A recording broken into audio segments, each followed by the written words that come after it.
Kasi pag wala pa kayong alam sa mga gamot ng ganitong klaseng sakit sa manok, talagang mahihirapan kayo. At saka pumayat yung manok nyo. Kaya habang wala pa, yun ang gagawin nyo. Yung ice lang.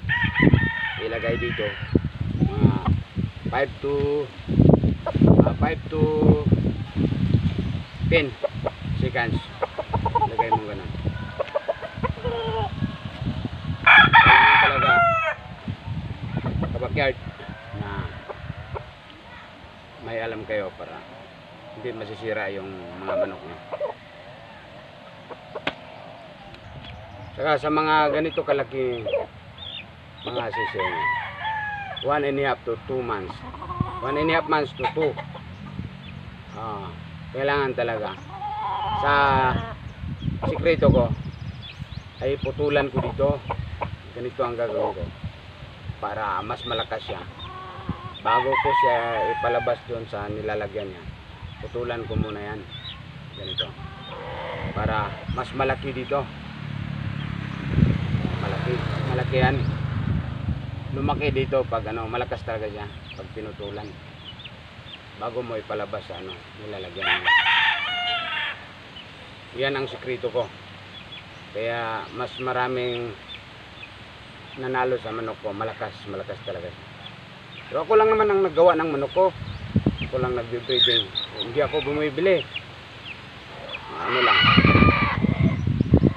ganito yung mga sikreto ko sa pagmanok, mga kabakyard. Ay, ipapakita ko sa inyo lahat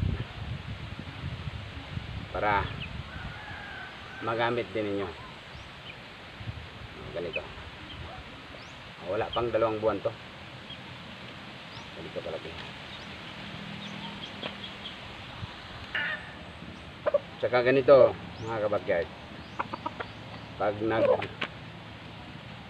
hanap kayo ng materialis na yung nagpapanalo talaga,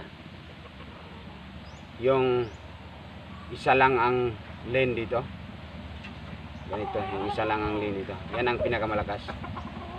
Ang mga anak nito nanalo lahat. Yung isa na pait ko na last, ganito din siya. Saka mas maraming panalo kapag ganito yung mga inahin mo, yung mga 11 dito. Ganito din yung sikreto ko, sasabi ko sa inyo.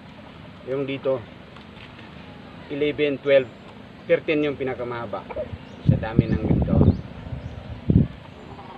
Yan, mas maraming manalo mga anak.